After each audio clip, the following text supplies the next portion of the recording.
Welcome to Amazement, a conversation about artificial intelligence and its impact on our lives, work, and society as a whole. I'm Maria, a surgical resident interested in exploring how AI is transforming the field of medicine and healthcare. And I'm Donna, a technology business owner and entrepreneur. I'm exploring how AI is reshaping business and employment.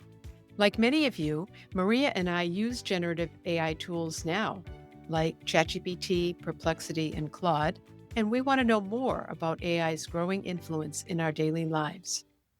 Our podcast name, Amazement, honors my aunt and Donna's sister, Dr. Mary Ann Donovan, also known as Maze, whose work at the UPMC Hillman Cancer Center embodied the integration of science, medicine, and innovation that we're seeing with AI today. We're here because we want to share what we're learning about artificial intelligence, bringing together perspectives from healthcare and technology. In today's episode, we begin with a news segment that highlights Pope Leo XIV's recognition of artificial intelligence as a central issue for his new papacy.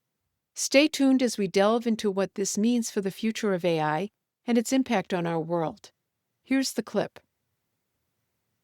Today, Pope Leo XIV presided over his first formal audience, including the cardinals who elected him Pope. He signaled his plans to follow Pope Francis closely while also identifying artificial intelligence as something that he says is threatening workers' rights and humanity on a broader scale.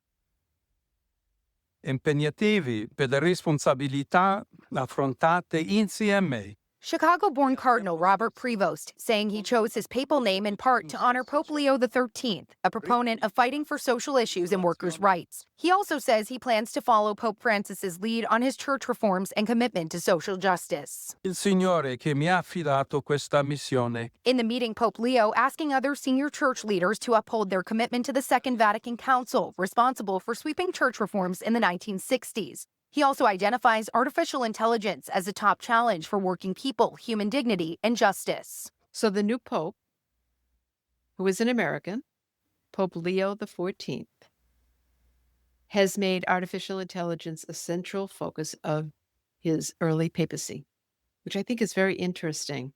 He's framing artificial intelligence as one of the defining ethical and social challenges of our era.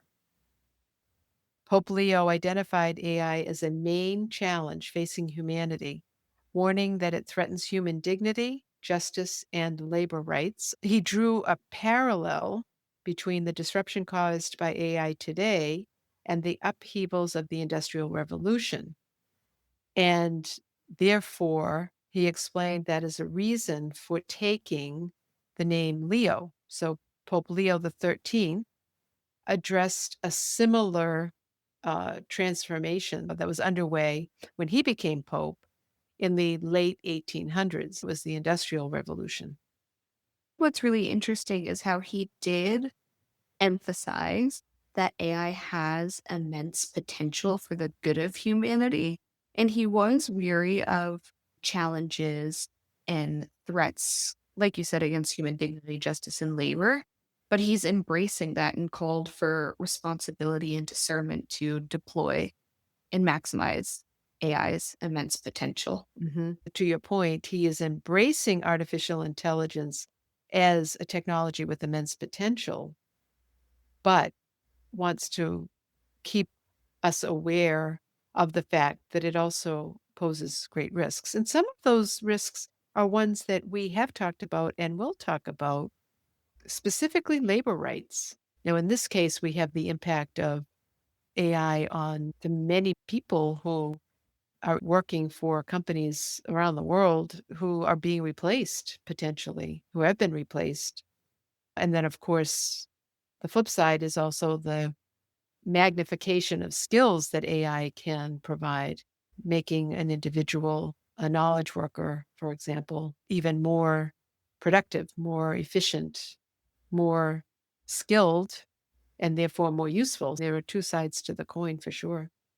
I think what's really interesting is he has given a few speeches so far in his time as Pope, and he's choosing to focus on AI because he sees that AI is rapidly evolving, becoming part of today's society. And instead of fearing AI, running from AI, he seems to be choosing to embrace it with the caveat that we utilize it in safe, moral, and just ways. It says a lot about him, his beliefs, and who he is as a leader. He's someone who embraces change and wants society to move forward with change, but in a responsible way. It'll be interesting to hear what he has to say in the future. Okay, so for our AI update this week, I want to talk a little bit about the trip to the Middle East that the White House took that included President Trump, several tech CEOs, specifically in the AI space, and artificial intelligence and crypto czar David Sachs. So, this visit was centered on forging new partnerships in AI and technology, particularly with Gulf states such as Saudi Arabia and the United Arab Emirates. Now, the trip resulted in the signing of the first AI acceleration partnership in Abu Dhabi. And this is signaling a new era of collaboration between the US and Gulf states on AI development. This is a multi-billion-dollar agreement to sell advanced AI chips from companies like NVIDIA and AMD to Saudi Arabia and the UAE. These are American companies who have developed the chips and the technology that basically underpins artificial intelligence. So all of the AI companies use these NVIDIA chips and AMD technology. So obviously there's a reason, and the reason is to position American technology companies and basically the tech stack that is deployed and used in the United States as the ecosystem of choice across the Middle East. This is a counter to the influence that China would have, which has their own tech stack that is used to build out AI infrastructure. So that's the rationalization for doing this. How did this even come about? Well, the issue is making the technology available in other countries. For example, the NVIDIA chips are not available or shouldn't be available to China, for example, because there are restrictions on this important technology being made available in countries that are our adversaries. So, to enable Saudi Arabia and UAE to get access to the technology, this trip apparently had to take place. And this diplomatic communication that will now enable Saudi Arabia to get access to the technology that underpins the AI tech stack that is US based. Apparently, if this didn't happen, then China would have stepped in and provided their tech stack, which is different chips in different AI software. But this is obviously a diplomatic coming together of the minds to have the US based infrastructure be the one that's adopted in the Middle East. It'll be interesting to see what they do with this new technology and what comes out of this agreement. They see artificial intelligence as the way of the future, and they want to be part of it from a business standpoint as well. So let's talk a little bit about what's happening in medicine and health with respect to AI. What do you have in the AI round segment today, Maria? So I wanted to build upon what we discussed in our previous episode and how artificial intelligence is being integrated into the medical school curriculum. I found this interesting article on the AAMC that talked about how medical schools are moving from worrying about AI to teaching it. And they gave a lot of different examples of how these schools are integrating artificial intelligence into the curriculum. For example, students at George Washington School of Medicine and Health Sciences can now take an elective called Artificial Intelligence Applications in Healthcare. This is widespread, a survey on curriculums of the various MD and DO granting schools in the US and Canada. 77% responded that they cover AI in their curriculum. Oh, wow. That's amazing. So quickly. Yes, so quickly, and such a large percentage of schools are adapting this. And the consensus across the board It's similar to what the Pope was saying. We need to prepare students for technology that's probably going to disrupt their clinical practice. That was a quote from one of the associate deans at UVA School of Medicine. Do you think it comes from a sense of optimism or a sense of concern, or both, or neither? I think it's both because I think AI is really shaking the medical field. You're seeing it being used to diagnose, come up with treatment plans, essentially function as the aid of a physician. And there's always the fear that this type of technology is going to displace physicians or take jobs away. But a lot of these companies emphasize that we're not trying to replace physicians, we're trying to serve as an adjunct to physicians. So I think it's dual natured. Yes, there's the fear that this technology might take away from the role of a physician, but there's no running from this technology.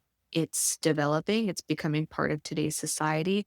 We need to learn how to use it to our advantage and integrate it into our practice. That's certainly the right way to look at it, I think, because being fearful or running away from it or putting blinders up is not helpful, because it's going to be there and it's going to continue to evolve. You might as well be part of it. So now we want to transition to our segment, AI at Work. Yeah, what did you find for us this week? One of the things that I wanted to bring to everyone's attention is a channel that I found, which is MIT's Shaping the Future of Work initiative.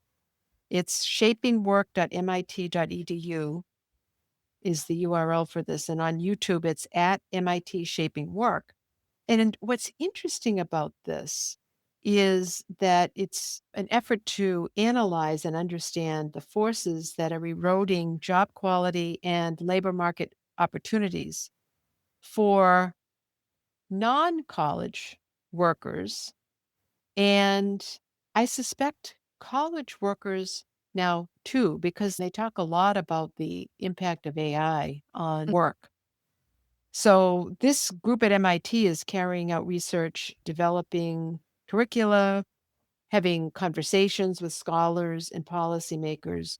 One of the videos that I watched recently, there was a panel of experts who are focused on labor. What was interesting is they talked about the concern about artificial intelligence and the impact of artificial intelligence. And the message that I kept hearing was the importance of labor unions and representatives of labor to be at the table as AI is adopted in various companies. And I couldn't help but think back to the message that we were getting from the Pope as well. Again, the importance of being sort of part of the conversation so that you can influence it. And that was this exact same message that all three of the individuals on the panel, the head of the AFL-CIO, and then there were a couple of other researchers who have significant experience in researching and understanding the role of labor. Apparently, the labor unions in Europe are much stronger than they are here in the US. And she talked about the relevance of their participation in conversation about how companies are adopting technology in general and specifically AI. I will definitely keep an eye on what's discussed in MIT's Shaping the Future of Work initiative. It's certainly relevant to what we're seeing as far as the possibility that AI is impacting both non-college and college prepared workers. It'll be interesting to see what comes of this.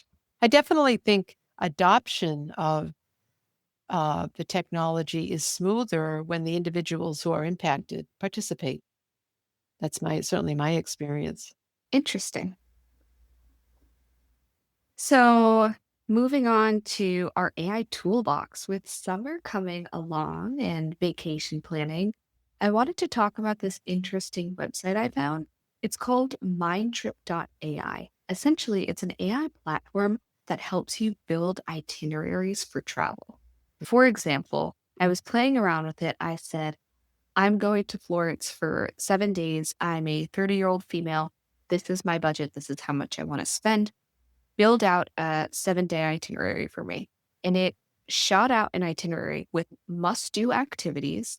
Everything was on a schedule, where I should stay, restaurants to eat, and everything was included with a map.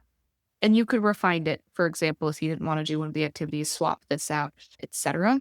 But it gave a very comprehensive travel itinerary, and it has great reviews online. Interesting. So MindTrip.ai sounds like a useful tool. People say that it provides personalized travel suggestions based on your preferences. It's customizable, dynamic. The itineraries adapt to changes. It simplifies trip planning by gathering and filtering all the relevant information. So essentially taking all of that work off of you, and includes a wide range of pre-made itineraries as well. So for quick planning, and it's a very user-friendly interface. Thanks, Maria. That was a great tip. We'll include a link so that our listeners can also give it a try. And that brings us to the end of today's episode of Amazement. Thank you for joining us as we explore the fascinating world of artificial intelligence. Your engagement makes this podcast even better. We'd love to hear your thoughts, so share your feedback. It helps other curious minds discover our conversations. Do you have questions about AI? Do you want to suggest a topic for us to explore? Do you know of someone who would make a great guest on Amazement? If so, we definitely want to hear from you. And remember to subscribe so you don't miss our upcoming episodes. We've got fascinating discussions ahead as we continue to explore artificial intelligence. Thank you for being part of the Amazement community. Until next time, keep exploring, questioning, and learning about this fascinating topic.